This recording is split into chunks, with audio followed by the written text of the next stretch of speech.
Oi pessoal, bem-vindo ao canal. Hoje estou aqui para falar com vocês um pouquinho sobre o livro do André Aciman, que se chama Variações Enigma.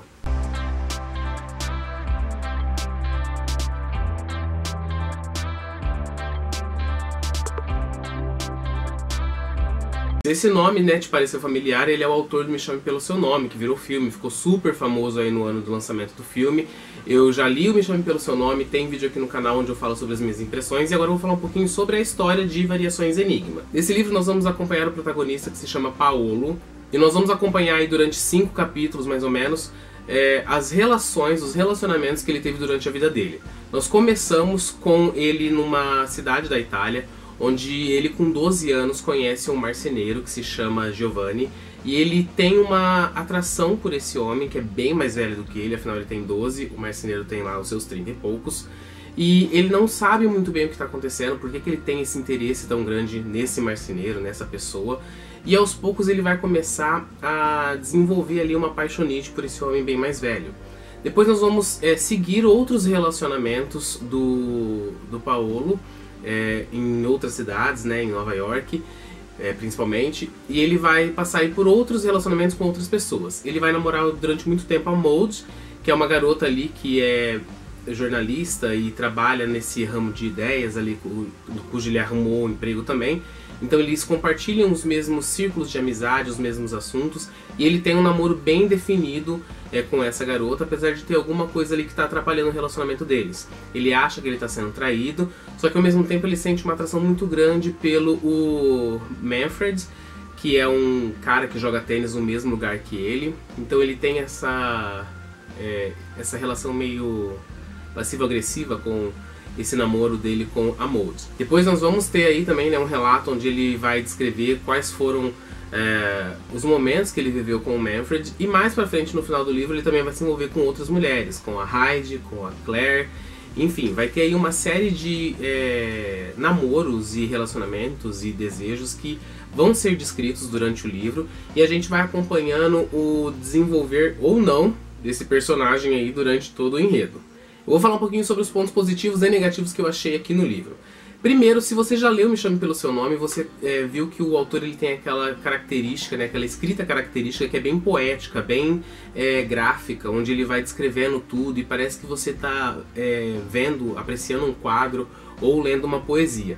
Esse estilo continua aqui no Variações Enigma. O autor vai tecer aqui uma rede de relacionamentos, né, do protagonista, porque eles não terminam para outro começar, né? Todos eles meio que vão se entremeando aí durante o enredo, durante o livro.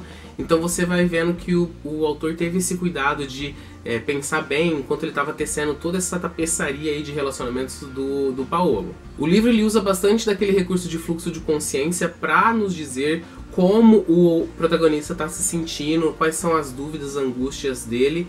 E isso tem 2 pontos. Um positivo, né, porque ele vai fazendo essa autoanálise dos relacionamentos dele e dele durante o livro, se passando ali durante várias páginas na cabeça dele, com as análises, com os pensamentos dele. Só que isso também tem um ponto negativo, porque chega um ponto do livro que isso se torna muito enfadonho. Você passa várias partes ali com ele nesse fluxo de consciência, e aí quando volta para o que estava acontecendo, você até se esquece, né, de que a cena estava se passando num jantar ou numa quadra de tênis. Então esse tem 2 lados aí, positivo e negativo, né, esse fluxo de consciência usado à exaustão durante o livro. Um ponto positivo aqui do livro foi tratar da bissexualidade do protagonista. A gente sabe que literatura voltada para personagens bissexuais é muito rara, tem alguns exemplares aí que até ficam um pouco mais conhecidos, mas ainda é um personagem com muita pouca representatividade na mídia, seja ela escrita, cinema, enfim. E um ponto negativo que o autor retratou aqui, usando a bissexualidade do protagonista, foi o fato dele fazer uma diferenciação muito grande entre os relacionamentos do protagonista, do Paolo. Os seus relacionamentos com os homens eram sempre carregados de erotismo, de desejo, de tesão. Ele é muito gráfico, ele sempre está pensando, né, nas partes sexuais dos homens, enquanto seus relacionamentos com as mulheres são bem mais emotivos. Ele pensa na voz, no perfume, nos gestos, no comportamento das mulheres. Então eu achei muito desnecessária essa diferenciação tão grande entre esses 2 tipos de relacionamento. chegando talvez até mesmo, né, sei lá, a invalidar essa bissexualidade do protagonista.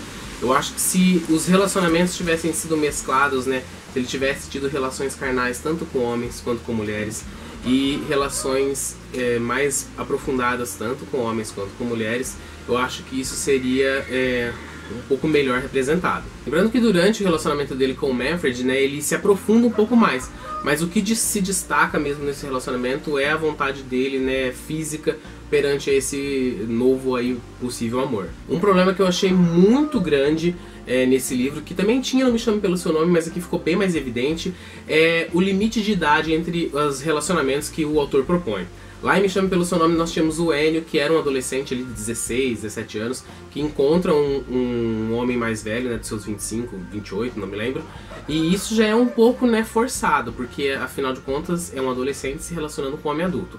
Agora aqui no Variações e Enigmas isso é bem mais problemático, porque no começo do livro nós temos o protagonista com 12 anos sentindo toda essa atração por um homem de 30, e isso durante o começo do livro não tem problema nenhum, porque o protagonista não entende o que está acontecendo com ele.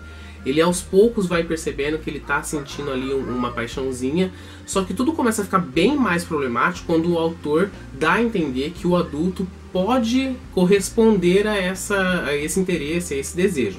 Então eu acho que ele precisa tomar muito cuidado com esse tipo de narrativa, porque é bem problemático, né, para não falar ilegal mesmo. Outro problema que eu senti aqui no protagonista foi a falta de foco dele e de uma real evolução do personagem.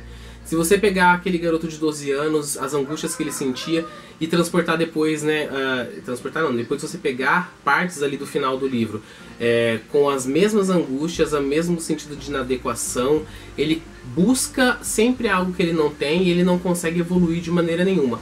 Então eu não senti uma evolução do personagem do começo pro final do livro, e isso é uma coisa que eu detesto em livros. E outra coisa que eu preciso comentar aqui é a fixação do autor por masturbação. Lá no Me Chame Pelo Seu Nome nós tínhamos a cena, né, com o pêssego, enfim, né, quem leu, ouviu, sabe. E aqui nesse livro a gente vai ter uma cena com um pano encharcado de thinner, né, de removedor de tinta. Que, gente, qual o problema, né, com uma masturbação sadia, né, sem bizarrices? Esse autor, enfim. Eu já vi algumas entrevistas do autor dizendo que ele não precisa ser um homem, né, pertencente à comunidade LGBT para escrever sobre LGBTs. Só que eu acho que se ele se dispõe a fazer esse tipo de narrativa, que eu acho super válido, eu acho que todo mundo tem que compartilhar das suas ideias mesmo, ele precisa ter um pouco mais de cuidado com o que ele está narrando. Porque livros com esses tipos de estereótipos acabam caindo em mãos de pessoas que querem usar esse tipo de material para danificar a imagem de uma comunidade que luta tanto, né, pelos seus direitos, e eu acho que às vezes isso pode mais prejudicar do que ajudar. Enfim, se você já leu o livro, deixa aqui seus comentários, não se esqueça de se inscrever no canal e curtir o vídeo, e até a próxima leitura.